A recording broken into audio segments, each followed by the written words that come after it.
탈무드는 동화 같은 이야기를 비유로 들어 지혜를 줍니다. 탈무드는 예시를 듣고 주변 사람과 토론을 거쳐 더 나은 방법을 찾아보라고 가르칩니다. 옳음이라 평가받는 점의 모순을 찾아보고 틀림이라는 정의에서 어떤 변수가 대입되어야 다름으로 전이 되는가를 생각해보라고 가르칩니다. 물음표 채널의 탈무드 1부 시작합니다. 지혜로운 사람과 동행하라. 지혜로운 사람이란 어떤 사람인가? 모든 이에게 가르침을 주는 겸손한 사람이다. 지혜로운 사람은 자신보다 더 못한 사람일지라도 함부로 대하지 않는다. 그는 친구가 말하는 중간에 끼어들지 않는다. 그는 남의 질문에 서둘러 대답하지 않는다. 그는 핵심을 물어보고 문제의 요점을 정확히 짚어낸다. 그는 먼저 알게 된 사실을 먼저 말하고 나중에 알게 된 사실을 나중에 말한다. 그는 들어본 적 없는 일에 대해서는 모른다고 솔직히 말한다. 그는 진리를 직시하고 허튼 소리를 하지 않는다. 저작물이 그의 지적 수준을 뛰어넘었다면 무엇에 비유할 수 있을까? 나뭇가지는 무성하나 뿌리가 짧고 적은 나무와 같다. 이런 나무는 폭풍우가 불어닥치기만 하면 뿌리채 뽑혀 날아간다. 지혜가 그의 저작물을 뛰어넘으면 이를 무엇에 비유할 수 있을까? 가지는 적으나 뿌리가 길고 무성한 나무와 같다. 이런 나무는 태풍이 불어와도 결코 흔들리지 않는다. 예언자 예레미야는 이렇게 말했다. 그는 물가에 심긴 나무와 같아 재풀이를 시냇가에 뻗어 무더위가 닥쳐와도 두려움 없이 그 잎이 푸르고 가뭄에도 걱정 없이 줄고 열매를 맺는다. 이어 지혜로운 이들과 어울리는 이는 지혜를 얻고 우둔한 자들과 사귀는 자는 해를 입는다. 그렇다면 지혜로운 사람은 어떤 사람에 비유될 수 있을까? 향유 파는 가게에 들어갔다. 나온 사람에 비유된다. 그 사람은 비록 가게에서 향유를 사지 않았더라도 이미 그의 옷에 향기가 되어 있어 향기가 난다. 생선가게 들어갔다. 나온 사람은 비록 그곳에서 아무것도 사지 않았어도 비린내가 난다. 그리고 오랫동안 비린내가 그의 옷에서 떠나지 않는다. 페르시아의 한 왕이 중병에 걸렸다. 의사는 왕에게 목숨을 구하기 위해서는 암사자의 젖을 먹어야 한다고 말했다. 왕이 신하들에게 물었다. 누가 나를 위해 암사자의 젖을 구해오겠느냐? 그때 한 사람이 앞으로 나섰다. 저에게 양 10마리만 주신다면 암사자의 젖을 구해오겠습니다. 그는 양을 데리고 사자굴로 향했다. 암사자는 새끼들에게 젖을 물리는 중이었다. 첫째 날 그는 멀리서 암사자에게 양 1마리를 주고 지켜보았다. 암사자는 신하가 준 양을 단숨에 먹어치웠다.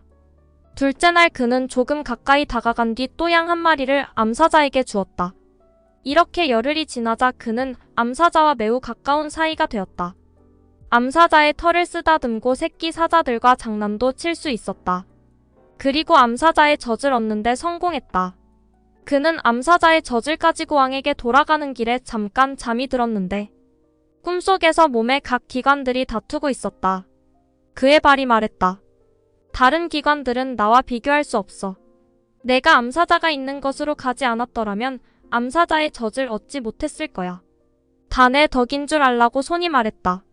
무슨 소리야? 내가 없었으면 누가 암사자의 젖을 짤 수 있었겠어? 눈이 말했다. 내가 길을 안내하지 않았다면 아무 일도 하지 못했을 거야? 심장이 말했다. 다 내 덕이야. 내가 없었다면 이런 계획을 어떻게 생각하고 실행에 옮겼겠어? 그때 혀가 말했다.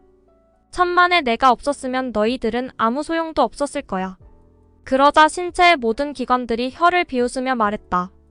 너 따위가 감히 우리와 비교해 몇 없이 항상 어두운 입속에 숨어서 사는 내가 말이야. 이에 혀가 반박하며 말했다. 곧 알게 될 거야. 오늘 내가 너희보다 최고라는 것을 분명히 보여주겠어. 잠에서 깨어난 신하는 성으로 돌아왔다. 그는 왕 앞에 엎드려 말했다. 제가게의 젖을 구해왔습니다. 왕은 노발대 바라며 소리쳤다. 뭐라고? 감히 내 앞에 개젖을 가져오다니. 이 자를 당장 교수형에 처하라. 신하가 끌려가자 그의 몸의 기관들 모두 놀라 벌벌 떨었다. 혀가 말했다. 내가 말했지? 내가 최고라고 너희들이 나를 인정한다면 내가 목숨만은 살려주마. 몸의 다른 기관들 모두가 혀의 말에 동의했다. 그러자 혀는 사형 집행관에게 이렇게 말했다. 대왕께 드릴 말이 남았습니다. 그는 다시 왕 앞에 끌려갔다. 왜 저를 죽이려고 하십니까? 이것은 개젖이 아니라 왕의 병을 낫게 해줄 암사자의 젖이 분명합니다. 왕의 주치의는 그가 가져온 것을 자세히 살펴보더니 암사자의 젖이라고 증언했다. 암사자의 젖을 마신 왕은 병세가 호전되게 시작했다. 이렇게 해서 왕의 병이 치유되자 신하는 큰 상을 받게 되었다. 신체들의 기관들이 앞을 다퉈 혀에게 말했다. 앞으로 우리는 너를 우리 리더로 섬기기로 했어. 내가 우리보다 훨씬 위야. 이 우화는 말이 사람을 사지로 내몰기도 하고 설레기도 한다는 교훈을 들려준다. 옛날에 한 남자가 왕의 노여움을 사서 사형을 선고받았다. 남자는 왕에게 목숨만 살려달라고 애원하며 이렇게 말했다. 임금님의 소중한 말을 1년 동안 맡겨주신다면 하늘을 나는 법을 가르치겠습니다. 이어 그는 만약 1년이 지나 말이 하늘을 날지 못하면 그때는 사형에 처해도 좋다고 말했다. 왕은 남자의 탄원을 받아들였다. 대신 1년 후 말이 하늘을 날지 못한다면 사형에 처하겠다고 말했다. 남자와 같은 감옥에 갇혀있던 사람들이 그에게 물었다. 어떻게 말이 하늘을 날 수 있단 말인가? 1년 안에 왕이 죽거나 아니면 내가 죽을지도 모릅니다. 또는 말이 죽을지도 모르고요. 또 1년이 지나면 말이 날 수 있게 될지도 모르지 않습니까? 유대인은 인생에 많은 가능성이 있으므로 절대 포기하거나 희망을 버려서는 안 된다고 가르친다. 그러나 이러한 낙관적인 생각에도 반드시 노력이 뒤따라야 한다. 희망에만 기대고자 하면 아무것도 못한다는 말이다. 희망이라는 자는 거짓말을 못한다는 가르침도 잘 새겨보아야 한다. 다음은 유대인의 또 다른 철학이 담긴 이야기다. 개구리 3마리가 우유통에 빠졌다. 첫 번째 개구리는 모든 일은 하나님의 뜻대로 된다고 생각하면서 어떤 노력도 하지 않았다. 두 번째 개구리는 이 통은 너무 깊어서 도저히 빠져나갈 수 없다면서 우유 속에서 빠져 죽었다. 세 번째 개구리는 비관도 낙관도 하지 않고 코를 우유 밖으로 내밀고 뒷다리를 이용해 우유 속을 헤엄치며 다녔다. 그런데 다리에 뭔가 딱딱한 것이 걸렸다. 개구리는 간신히 그 딱딱한 것을 딛고 일어서게 되었다. 세 번째 개구리가 헤엄치며 이리저리 돌아다닌 결과 버터가 만들어진 것이었다. 세 번째 개구리는 유유히 우유통 밖으로 나올 수 있었다. 이긴 자가 강하다. 세상에서는 약하면서도 강한 자를 두려워하게 하는 것이 4가지 있다. 무기는 사자에게 공포감을 주고 거머리는 코끼리에게 공포감을 주고 바리는 전갈에게 공포감을 주고 거미는 매에게 공포감을 느끼게 한다. 힘이 강하다고 언제나 강한 것은 아니다. 아무리 약한 자라도 강한 자를 이길 수도 있다. 나는 누구인가? 너와 내 이웃은 어느 누구도 모두 소중하다. 내가 무엇을 필요로 하는 것처럼 내 이웃도 똑같이 뭔가를 필요로 한다. 자신을 만족시키기 위해서는 재산을 가져 친구 사회에 기부해야 한다. 나 자신만을 생각할 것이 아니라 타인을 배려하는 마음도 꾸준히 키워야 한다. 자아실현은 타락한 세상을 피해 사는 것도 혼자만의 세계에 남아 세상과 담을 쌓는 것도 아니다. 사회활동에 적극 참여하고 세상에 기여할 때 비로소 실현할 수 있는 것이다. 자기 자신을 존중하되 결코 자만하지 말라. 자신에게 주어진 삶을 최대한 누리되 재물의 노예가 되지 말라. 성공을 위해 최선을 다하되 지나치게 잘난 체하지 말라. 분수를 알아라. 자신의 능력을 키우되 과신하지 말라. 우리가 애써 노력하지 않는다면 무엇을 성취할 수 있을까? 우리가 자신만을 위해 노력한다면 어떻게 될까? 아직 그것을 깨닫지 못했다면 언제 깨닫게 될까? 천당에 간 사람은 다음과 같은 질문을 받는다. 성실하게 일을 했는가? 배움을 위해 시간을 투자했는가? 자손의 번식을 위한 일에 동참했는가? 자신의 구원을 위해 노력했는가? 지혜에 대해 토론했는가? 3월의 본질을 깊이 탐구했는가? 하루는 랍비 엘리사가 배고픔에 지쳐 잠이 들었다.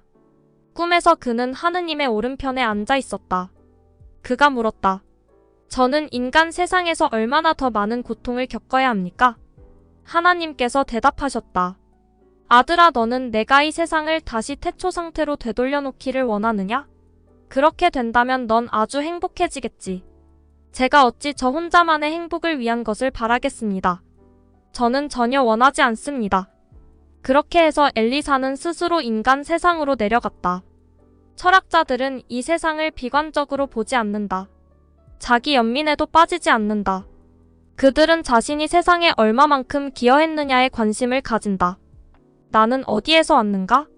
자기 자신이 어디에서 왔는지 어디로 가야 하는지 누구에게 마음을 털어놓아야 할지 아는 사람은 죄의 욕에 빠지지 않는다. 너는 어디에서 왔는가? 나는 타락한 인간 세상에서 왔다. 너는 어디로 가는가? 나는 먼지가 휘날리고 죽음을 두려워하지 않는 사람들이 모여 사는 것으로 간다. 나는 누구에게 속마음을 털어놓을 건가?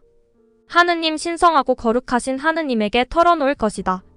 그분은 언제 어디에서나 나를 지켜주신다. 세상 모든 일에는 기한이 있고 그 일의 목적을 이룰 때가 있다.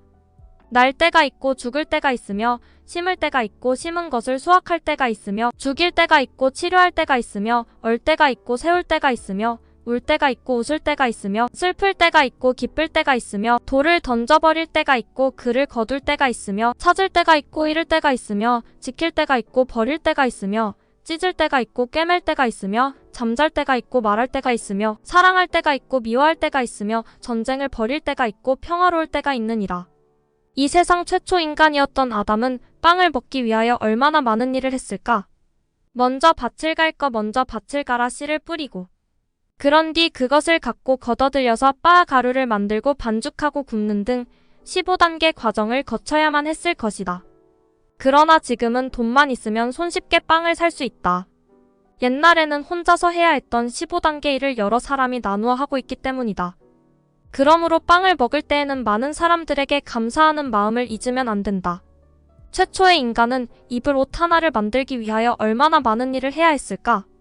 들에 가서 양을 사로잡아 그것을 키워 털을 깎고 그 실로 털을 만들어 옷감을 짜고 그것으로 다시 옷을 지어 입기까지는 많은 수고가 필요했을 것이다. 그런데 지금은 돈만 있으면 양복점에서 마음에 드는 옷을 사 입을 수 있다.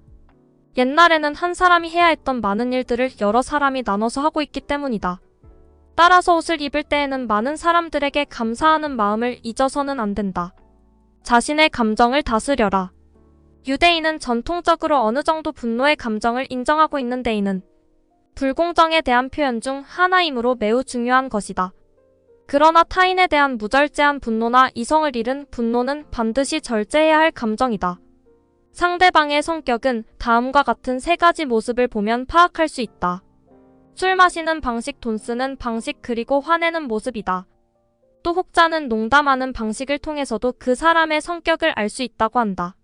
사람은 네 가지 성격으로 나뉜다. 1. 쉽게 화내고 쉽게 푸는 사람 얻는 것과 잃는 것이 비슷하다. 2. 잘 화내지 않고 잘 풀지도 않는 사람 잃는 것과 얻는 것이 비슷하다. 3. 잘 화내지 않고 잘 푸는 사람 성인 같은 사람이다. 4. 쉽게 화내고 쉽게 풀지 않는 사람 악인 같은 사람이다. 여기까지 탈무드 일부 소개였습니다. 구독과 좋아요는 다음 영상을 만드는 큰 에너지가 됩니다.